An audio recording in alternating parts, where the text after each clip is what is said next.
बहुत सुंदर प्यारा लग रहा है। ये कैसा है दीदी? अरे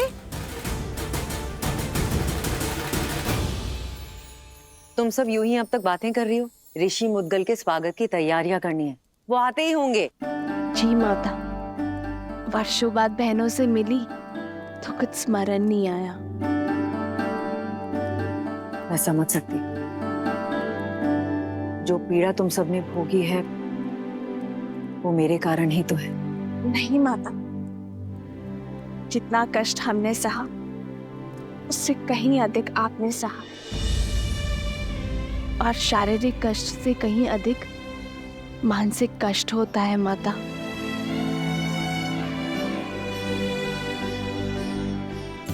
धन्यवाद मेरी पुत्री। किंतु अब कष्ट के और पीड़ा के दिन समाप्त हुए। प्रसन्नता से ऋषि मुद्गल का स्वागत करते हैं, उनसे उपदेश लेते हैं। जो कष्ट और पीड़ा मेरे पुत्रों ने भोगी वो मेरे पोतों को ना भोगनी पड़े।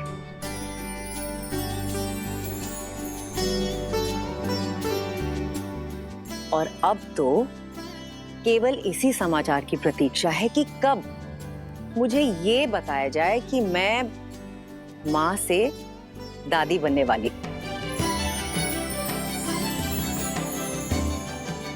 अरे तुम सब यूं ही शर्माती रहोगी या चलोगी मेरे साथ? शीघ्र चलो और गुरुजी का आशीर्वाद लो। जी। श्री राम के जीवन से दुख का हर मेघ छट गया। अब सब शुभ ही होगा। इतनी शीघ्र भूल गए पुत्र? धूप छांव दिन रात की भांति ही अच्छाई और बुराई भी सदा साथ ही रहते हैं।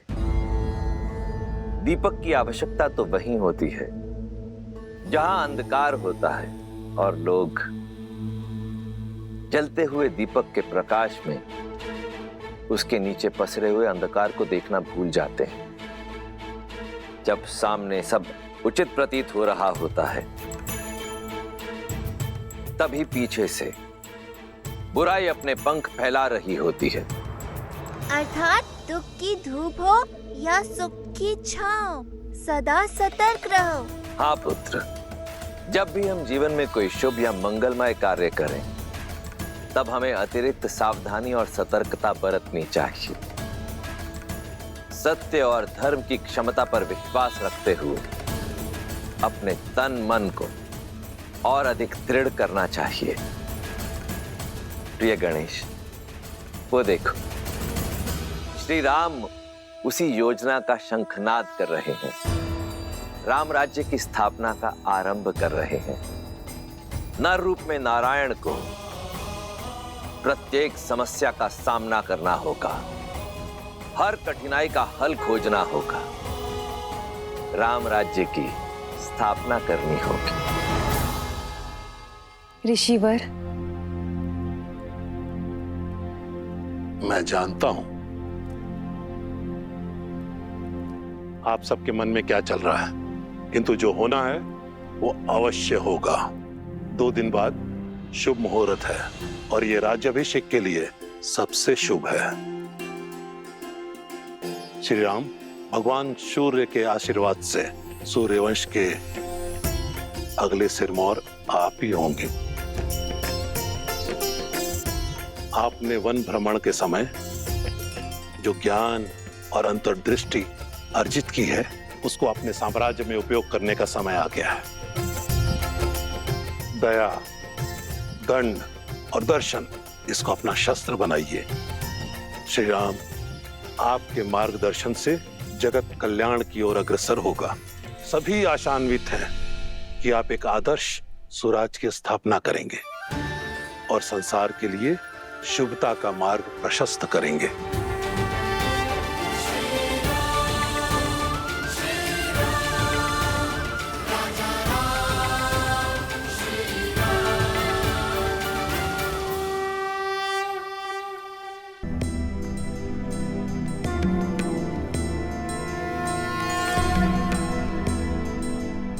ऋषिवर, एक प्रश्न है जो बार बार मन को कचोटता है। क्या उसका उत्तर मिल पाएगा? पूछिए राजमाता। ऋषिवर, एक संतान माता या पिता का पाप या पुण्य भोगती है, तो मुझसे ऐसा कौन सा पाप हो गया कि मेरे पुत्र और पुत्रवधू को वन की पीड़ाएं भोगनी पड़ी? माता, जिनके कर्म और जीवन चक्र अंतिम पड़ाव पर होते हैं, अर्थात जो अपना अंतिम जीवन जी रहे होते हैं, उन्हें अकारण भी कष्टों का भागी बनना पड़ता है और जीवन की यह अंतिम परीक्षा देनी पड़ती है। अर्थात मेरे पुत्रों के पुत्रों को भी ये असहनीय कष्ट भोगने पड़ेंगे। माते, संसार के हर प्राणी का भाग्य सूर्य देव की पुत्री माता छठी के हाथों लिखा जाता है। इसलिए नवजात शिशु की कुंडली 6 दिवस के बाद बनाई जाती है। आप तो साक्षात सूर्य देव के वंशज हैं, सूर्यवंशी हैं। यदि आपकी पुत्र वधुएं आपके पूर्वज सूर्य और उनकी पुत्री छठी माता की आराधना करें, तो भविष्य में उनकी होने वाली संतानों के भाग्य में सुख और समृद्धि आना अटल है। छठी माता की कृपा से शीघ्र ही इस राजमहल में पालना भी बंधेगा और किलकारियां भी गूंजेंगी।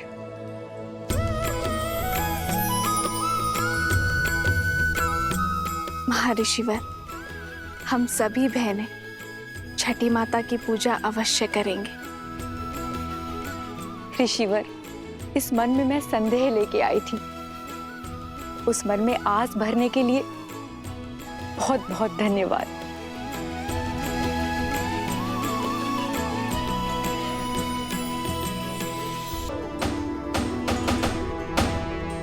दो दिन के बाद हमारे श्री राम का राज्याभिषेक शुभ घड़ी में होने वाला है। सारी प्रजा को निमंत्रण है कि इस पावन अवसर पर उपस्थित रहे।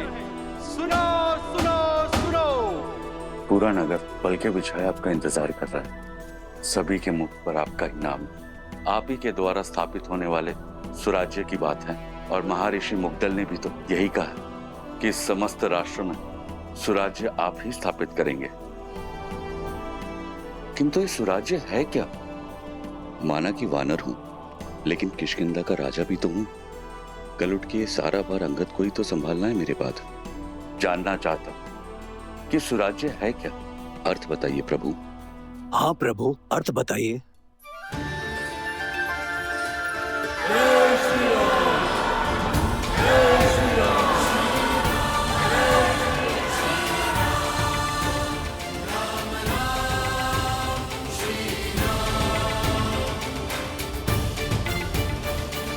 सुराज्य का अर्थ जानना था ना मित्र। सुख, समृद्धि, रक्षण और न्याय, ये सुराज्य के लिए आवश्यक है। सुराज्य का अर्थ आपके सामने है मित्र।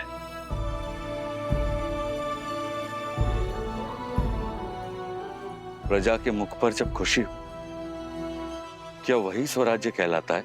जब राजा को देख प्रजा के मुख पर प्रसन्नता हो, वो सामान्य राज्य है। प्रजा के चेहरे पर जो स्मित है, वो एक सुखद बदलाव और समृद्ध भविष्य की अपेक्षा है। प्रजा को आशा होती है कि राजा उनके दुख सुनेगा, उनकी पीड़ा हरेगा। पर सुराज्य वो जब प्रजा को देख राजा के मुख पर प्रसन्नता हो, राजा को संतुष्टि हो कि वो अपनी प्रजा की अपेक्षाओं को पूर्ण कर पाया है। जब राजा को यह विश्वास हो कि वो अपनी प्रजा के जीवन में बदलाव लाने में सक्षम है, वो है सुराज्य। प्रजा को देख एक राजा तब मुस्कुराता है जब वो जानता है कि ना राजा के मन में कोई प्रश्न है, ना ग्लानि है, ना पीड़ा है, और ना ही उसके प्रजा के मन में। आज मेरी प्रजा के मुख पर स्मित है। मैं अपनी प्रजा की अपेक्षाओं को पूर्ण कर सुराज्य को अवध में लाना चाहता हूं मित्र। और जब यह क्षण आएगा, तब मेरे मुख पर स्मित होगा आओ मित्र।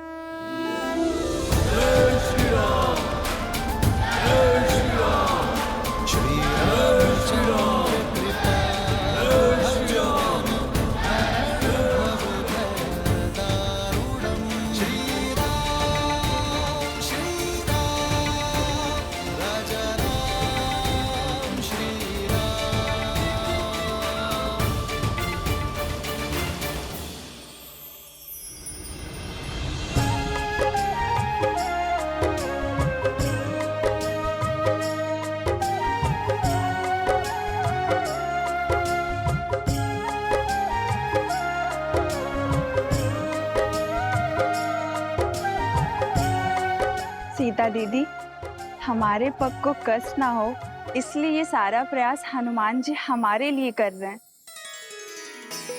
किंतु हमें ये सब भा नहीं रहा। हनुमान केवल हमारे लिए नहीं कर रहा है श्रुत कीर्ति, हमारे पीछे हमारी प्रजा की स्त्रियां भी है, उन्हें कष्ट ना हो ये उसका उद्देश्य है। हाँ दीदी, पर ये सब केवल हमारे कारण ही हो रहा है ना?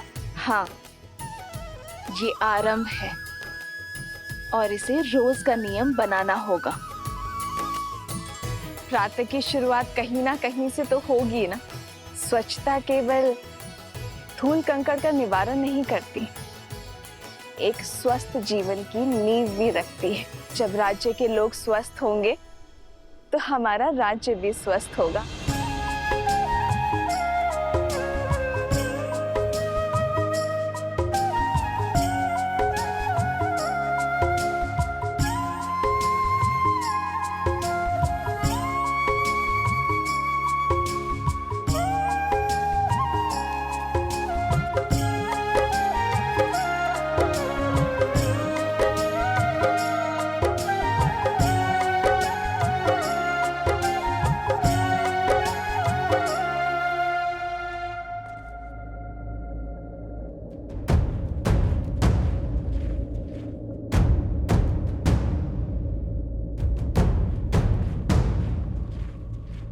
जिस दिन का स्वप्न मैं वर्षों से देख रहा था, वो दिन भव्य और गरिमापूर्ण होगा, इसमें कोई बाधा नहीं आएगी।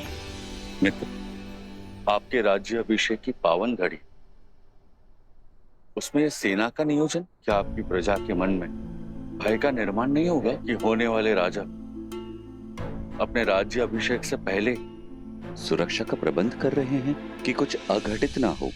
प्रजा और राज्य का रक्षण एक राजा का प्रथम कर्तव्य होता है मित्र। राज्य की सुरक्षा केवल आक्रमण के बाद ही नहीं, उसके पूर्व से करनी होती है।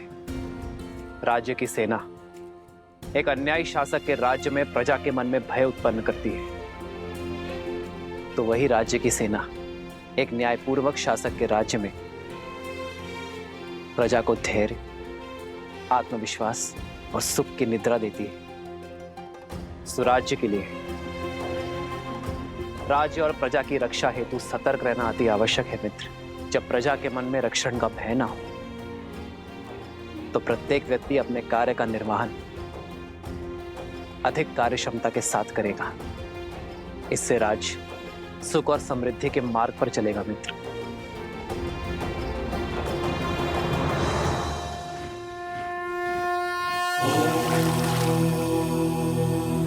शांति शांति शांति।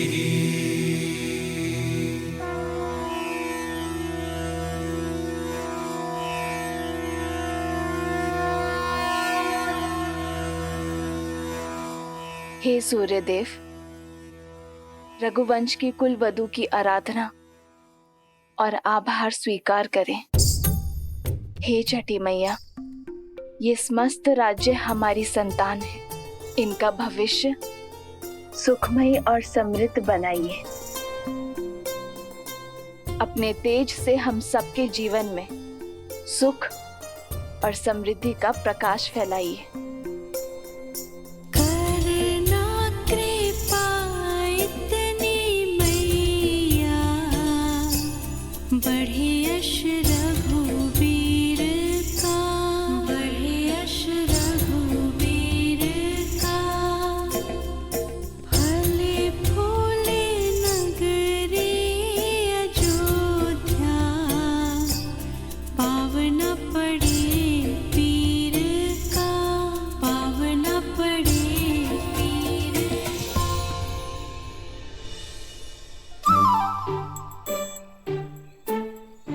कौन है ये उद्दंडी?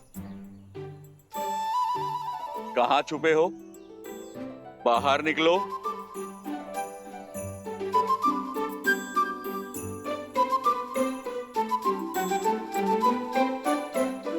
क्षमा कीजिए प्रभु, किस बात की क्षमा? वो हमारी गेंद आपको क्षति पहुंचाई। इसका दंड तो अवश्य मिलेगा, किंतु दंड से पहले एक बात जानना आवश्यक है कि किसी भी क्रीड़ा में ये विशेष ध्यान रखा जाए कि किसी को हानि ना हो, किसी को क्षति ना पहुंचे। जी प्रभु, हम दंड के लिए तैयार हैं। पहले वचन दो कि इस बात का ध्यान रखोगे। हम वचन देते हैं, अवश्य ध्यान रखेंगे। तो अब दंड के लिए सज्ज हो जाओ। अपना हाथ आगे करो।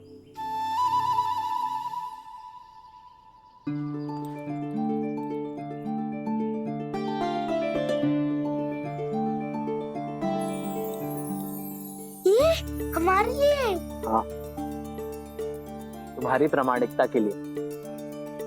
तुम दोनों छुपकर भाग भी सकते थे, परंतु तुम बुलाने पर आए, अपनी भूल स्वीकार कर दंड का सामना भी किया। यही प्रामाणिकता जीवन भर बनाए रखना। चलो अब एक और खेल खेलते हैं। ये देखते हैं कि तुम सब में सबसे वेग से कौन दौड़ता है। भागो।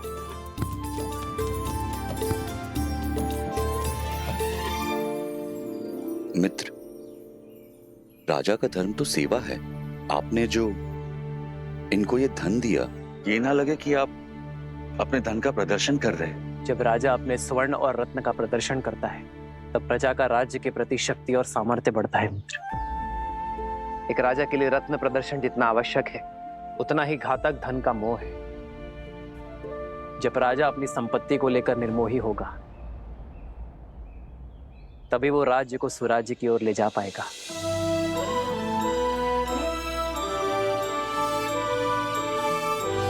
राजा की संपत्ति पर प्रजा का गर्व और राजा के लिए भार हो, यही सुराज्य का सार है। जब राजा अपनी संपत्ति पर गर्व ना करे और उसे अपने कार्यों में प्रयोग करे, तभी राज्य सही अर्थ में सुराज्य होता है। अति सुंदर। आपके विचारों ने हमारे विवेक को झंझोड़ दिया है। आपके ही मार्गदर्शन से अब से किष्किंधा में भी सुराज्य होगा, राम राज्य का परचम लहराएगा। जय श्री राम।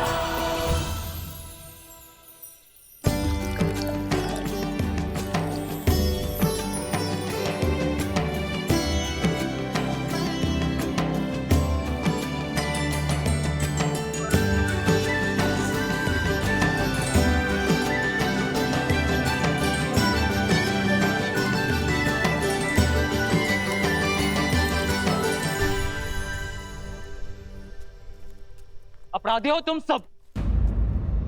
कैसा अपराध? क्या अपराध किया है हमने? अद्भुत। पहले चोरी, ऊपर से सीना चोरी। पहले हमारे जीविका के साधन की चोरी की इन ब्राह्मणों ने, और अब तुम वैध हो। तुम मेरी पत्नी के उपचार और चिकित्सा के लिए मुझसे धन मांग रहे हो, उसके प्राण बचाने के बजाय। मैं ब्राह्मण हूँ, चोरी जैसा शब्द मैं सोच भी नहीं सकता। और ये लकड़ियां यज्ञ के लिए है। ये मेरी जीविका और मेरा धर्म है। हाँ, और औषधियां मेरी जीविका हैं। यदि मैं अपनी औषधियां बिना मोल के दे दूं, तो मेरा परिवार कैसे चलेगा? मित्र, ये तीनों ही अपनी जगह सही। अब इसका क्या उपाय है? सुराज्य का चौथा स्तंभ, न्याय। आओ मित्र।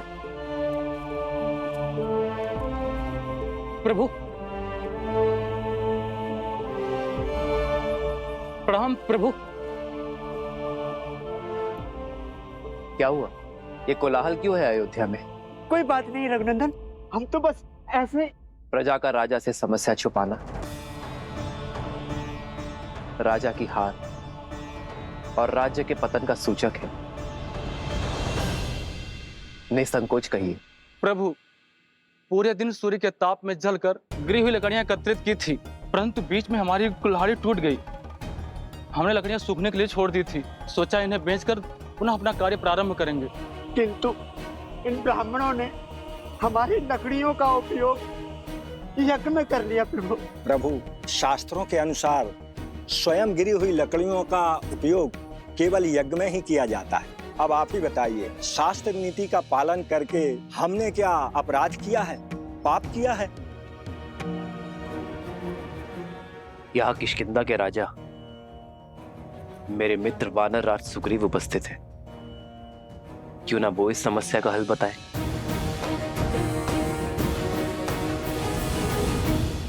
वही सत्य, इन ब्राह्मणों का कोई दोष नहीं। ना आप असत्य कह रहे हैं, ना आपने कोई अपराध किया है, ना हमारे वैद्यराज का कहना गलत है।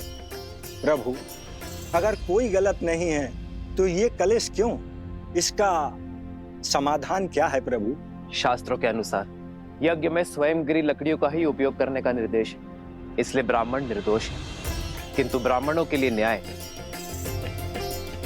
वनवासियों के अन्याय का कारण बना, और वनवासियों का अन्याय वैद्यराज के अन्याय का कारण। वनवासियों की आजीविका का साधन उनसे छिन गया, उनका जीवन चक्र हिल गया। ऐसे में उन्हें पुनः सशक्त करने का दायित्व किसका है? भूल समझ में आ गई प्रभु, यह समाज का कार्य है। यज्ञ के उपयोग में मिलने वाली सुविधा का मूल्य देना हमारा धर्म है, और इसीलिए वनवासियों को नई कुल्हाड़ियां हम देंगे। अपना कर्तव्य हम निभाएंगे।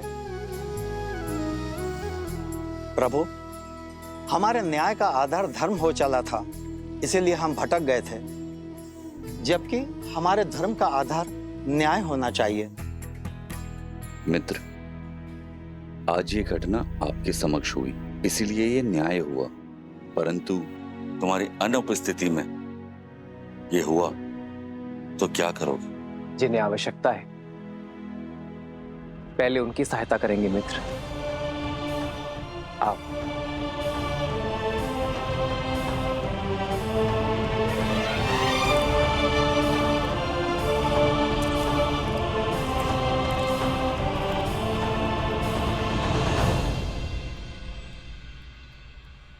प्रभु। प्रणाम वैद्य जी, क्या मैं आपकी कुछ सहायता कर सकता हूँ? श्री राम श्री राम श्री राम श्री राम श्री रामचंद्र कृपालु भजमन हरण भव भय दारुणं नव कंज लोचन कंज मुख कर पंच पद कंजारुणम्।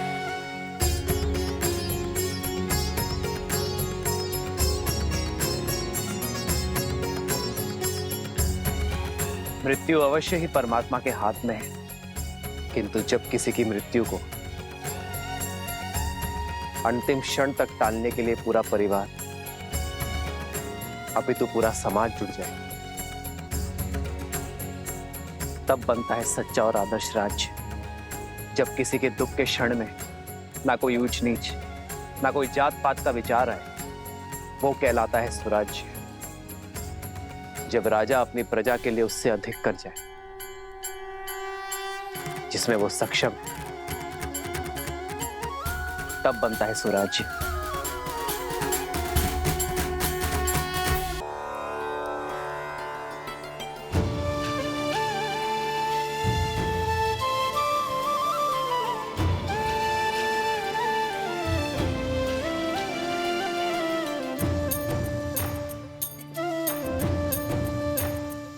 नहाए खाए के अर्थात स्नान और भोग के साथ छठ पर्व का पहला दिन प्रारंभ होता है। इस भोग को खाने के बाद हमें 36 घंटों का व्रत रखना होगा, अर्थात परसों भोर। ये व्रत शांति के लिए है। जहाँ शांति हो वहाँ सुख और समृद्धि अपने आप आ जाती है। ये राज्य मेरा परिवार है और इसकी शांति की कामना करती हूँ मैं छठी माँ।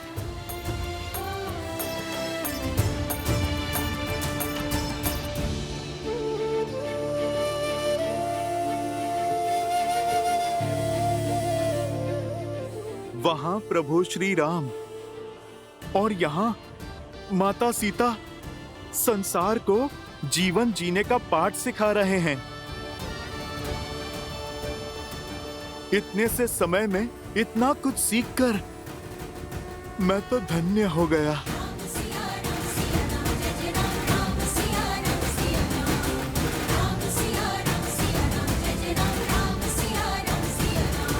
राज्य कार्यभार का सही होना आवश्यक है और राज्य कार्यभार समाज व्यवस्था पर चलता है। जीव, अन्न, पानी और आरोग्य ये किसी भी व्यवस्था के मूलाधार है। यदि रोजगार नहीं होगा तो जीविका नहीं होगी, ना कोई अन्न खरीद पाएगा और ना ही कोई रोगी अपना उपचार करवा पाएगा। हमें रोजगार के निर्माण का ये चक्र शुरू करना होगा मित्र। वही राजा को अन्न और जल, इन मूलभूत आवश्यकताओं का संचय और निर्माण करना होगा। एक राजा को आपातकालीन के लिए अन्न का संचय करना होगा, किसानों के लिए जल संचय की सामग्री का निर्माण करना होगा। और रही बात आरोग्य की, तो अपने राज्य में स्वच्छता की नींव रखना,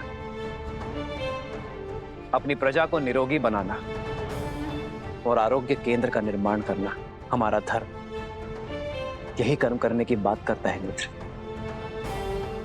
जहां न्याय धर्म का आधार हो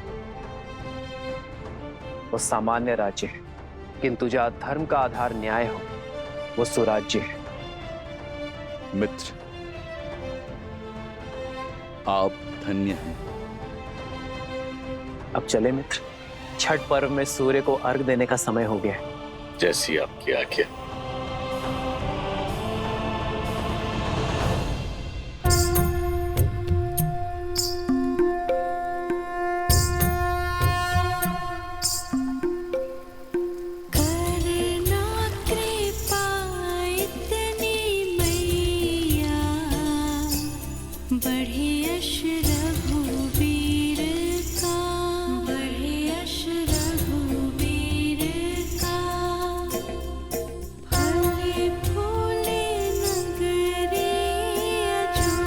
मेरे श्री राम सदा सदा के लिए अयोध्या के होने जा रहे हैं।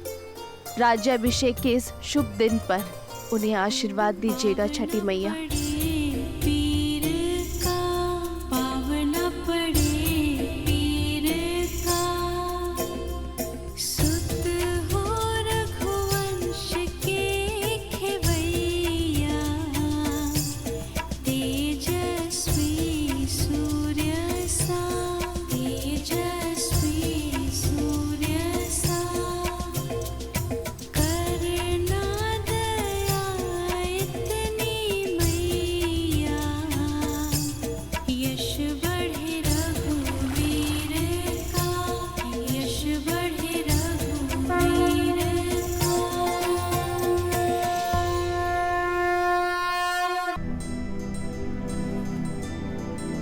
तुम्हारे लिए कलेवा परोस दिया है, तुम्हारा प्रिय दही भात और राजभोग सब है, ग्रहण करो।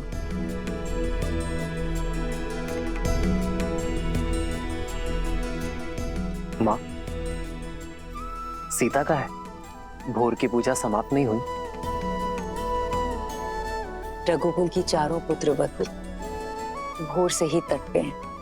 महर्षि मुद्गल के कहे अनुसार छठी मैया की पूजा कर रही हैं।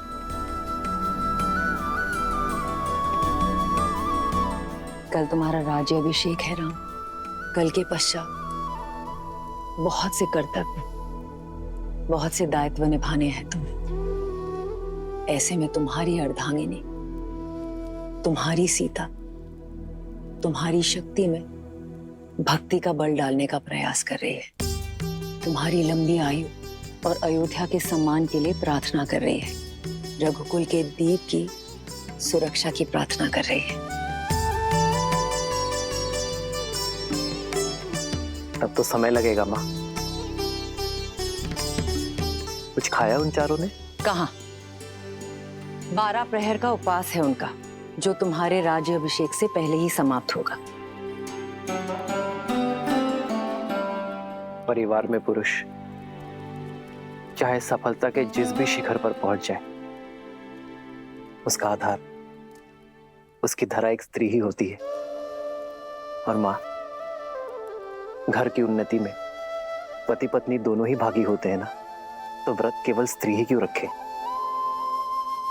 मैं भी सीता के लिए व्रत रखूंगा। राम सिया राम सिया राम सिया राम, राम सिया राम सिया राम। और मेरा ये व्रत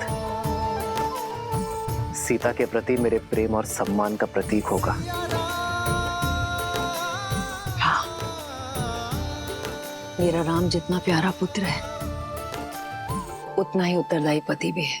राम सिया राम सिया राम सिया राम, राम सिया राम सिया राम। प्रणाम ऋषिवर। कल सुबह सूर्य की पहली किरण के साथ ही श्री राम का राज्याभिषेक होगा और श्री राम जैसा धर्मात्मा राजा पाकर ये धरा धन्य हो जाएगी।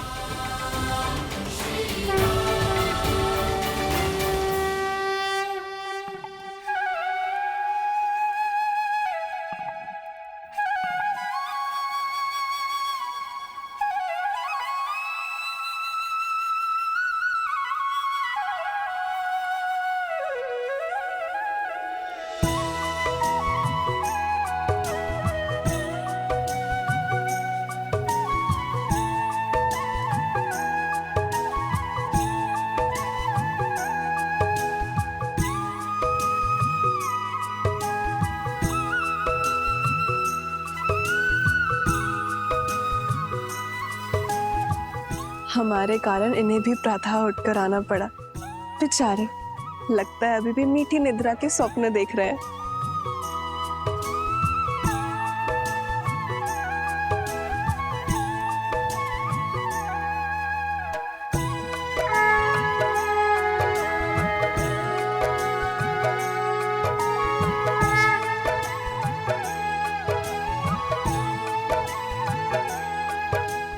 तो छठी माँ की पूजा हम अपने बच्चों के लिए रखते हैं, ताकि उनका जीवन सरल हो और कोई परेशानी ना हो।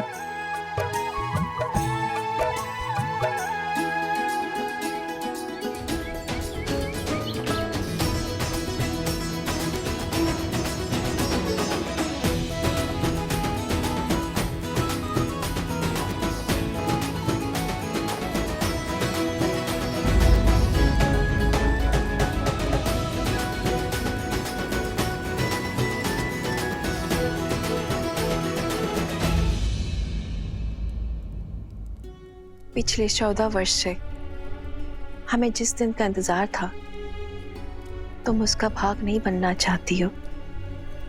हमारा राम राजा बनने वाला है। चलो कैकेयी, ये समय बीती बातों का शोक मनाने का नहीं, आने वाली घड़ी के सुख में रंगने का है। आपको मुझ पर क्रोध नहीं आता? इस समय भी आप मुझे अपना दोषी नहीं मानती? कैकेयी दीदी, वनवास में जाने से पूर्व स्वयं राम ने तुम्हें क्षमा कर दिया था और हमने भी आपको क्षमा कर दिया था। मुझे राम के प्रति तुम्हारे प्रेम में न पहले कोई संदेह था न है। मुझे ज्ञात होता कि समस्त भूमि के राजाओं से मेरा राम राजधर्म सीखेगा, ज्ञान प्राप्त करेगा, तो वनवास का ये वचन पहले मैं मांग लेती। दीदी, आपके भीतर ममता ही नहीं, बुद्धि माता का सागर बहता है। धन्यवाद दीदी। तो दीदी, तनिक आप भी इस ज्ञान की गंगा में गोता लगा लीजिए। भूल का भार छोड़िए और पुत्र के राजाभिषेक में चलिए। सियावर रामचंद्र की, सियावर रामचंद्र की, सियावर रामचंद्र की, सियावर रामचंद्र की।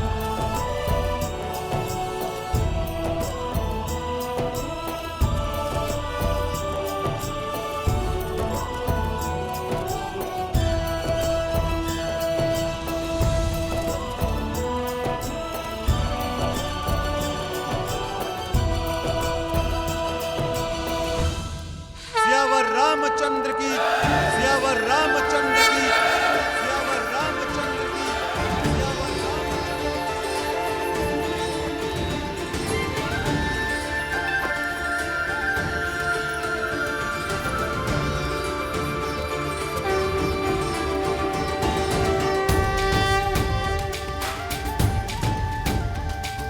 श्री रामचंद्र कृपालु भजु मन हरण भव भय दारुणम। श्री रामचंद्र कृपालु भजु मन हरण भव भय दारुणम। नव कंज लोचन कंज मुख कर कंज पद कंजारुणम। और हम राजगुरु वशिष्ठ के आने तक अयोध्या को तनिक और प्रतीक्षा करनी होगी। तब तक आप माताओं का आशीर्वाद ले लीजिए। आइए। अमित छवि नव नीला नीरज सुंदरम। पटपीत मानहु तड़ित रुचि सुचि नौमि जनक सुतावरम। श्री राम राम राम श्री राम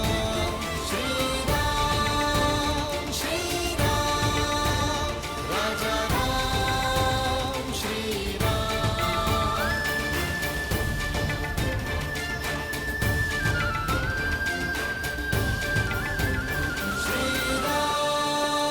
श्री राम राम राम श्री राम।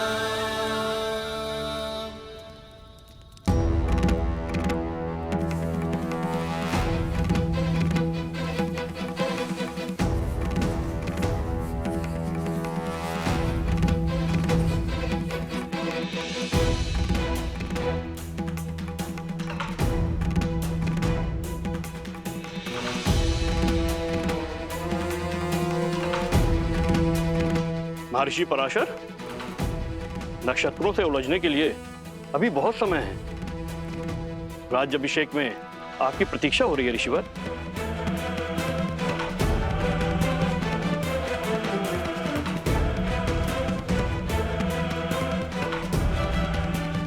आप इतने गंभीर क्यों हैं ऋषिवर? क्योंकि ग्रहों के संकेत ठीक नहीं है। जब किसी के भाग्य में राहु की छाया पड़ जाती है तो असुरी माया कोई ना कोई कष्ट जरूर देके जाती है। मुझे राम पर विश्वास है। यदि भाग्य में संघर्षों का भंवर है तो वो भी स्वीकार है। और मुझे विश्वास है कि अयोध्या के नए राजा इस भंवर से भी अवश्य पार होंगे। एक राजा के जीवन का संघर्ष उसकी संपूर्ण प्रजा को भोगना पड़ता है। इस राज्य अभिषेक के समय की कुंडली में यह स्पष्ट है कि एक महाअसुरी शक्ति अयोध्या में प्रवेश करने वाली है।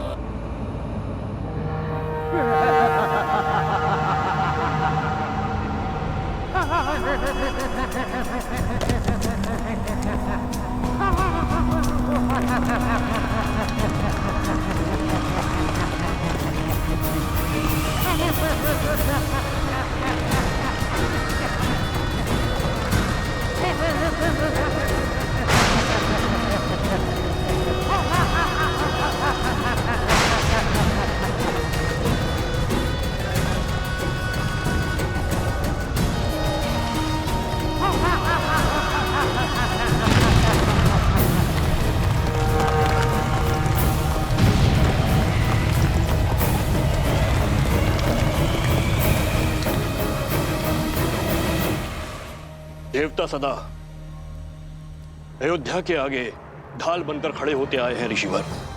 यदि कोई आसुरी शक्ति राम राज्य में प्रवेश करने की चेष्टा